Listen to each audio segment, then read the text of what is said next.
سلام دوستای عزیزم، بریم که با هم امروز طرز تهیه یه شیر بادوم سالم و خوشمزه و مقوی رو یاد بگیریم. یه پیمونه بادوم درختی، حالا هر پیمونه‌ای که خودتون دوست دارین، داخل یه ظرف میریزیم و روش یه مقداری آب میریزیم و میذاریم که چند ساعت خیس بخوره. نیازی نیست که پوست بادوما رو بگیریم. بعد از اینکه چند ساعت خیس خورد، اون آب رو خالی میکنیم و بادوما رو داخل یه مخلوط کن میریزیم و 3 برابر پیمونه‌ای که باهاش بادوم درختی رو اندازه زده بودیم آب داخل مخلوط کن میریزیم. همونطور که تو فیلم میبینید من از این لیوان استفاده کردم برای اندازه‌گیری بادوم درختی، بنابراین آبم 3 تا لیوان از همین آب داخل مخلوط کن میریزم و میذارم که خوب این میکس بشه.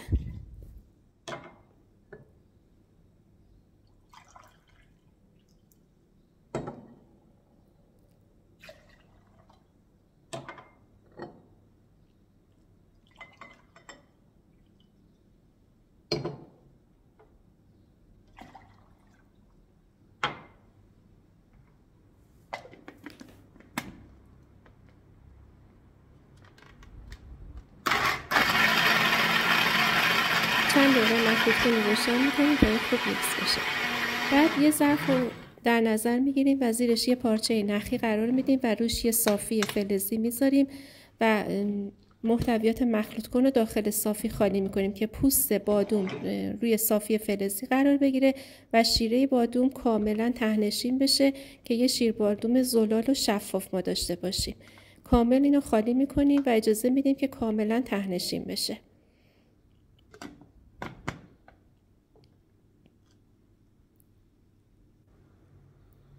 بعد با یه قاشق خوب پوستای بادوم رو هم میزنیم که اگه شیره بادومی باقی مونده باشه ته‌نشین بشه، چون این پوسته بادوم رو میخوایم توی آفتاب بذاریم که کاملا خشک بشه و ازش استفاده کنیم. اگر شیر بادومی داخلش مونده باشه باعث کپک زدگی میشه.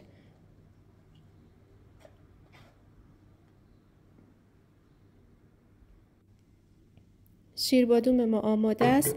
اینو داخل یه شیشه میریزیم و به مدت 3 روز میتونیم از این استفاده کنیم. داخل یخچال میذاریم به مدت 3 روز توی کوکیا، اسموتیا، شیرینیا، کیکا میتونیم استفاده کنیم و یا اینکه به عنوان یه انرژیزای مقوی اینو به عنوان صبحانه میتونیم استفاده بکنیم.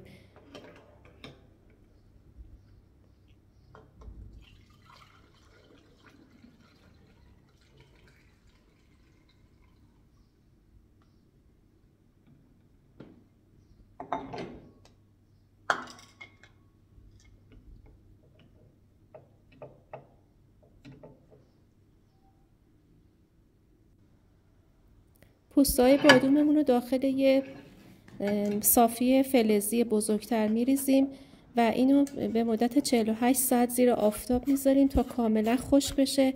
منبع غنی فیبر، میتونیم توی سالاد بریزیم استفاده کنیم یا تو کوکی‌ها، شیرینی‌ها ازش استفاده کنیم یا باهاش ترافل درست کنیم که آموزشاشو بعداً براتون تو ویدیوهای بعدی میذارم.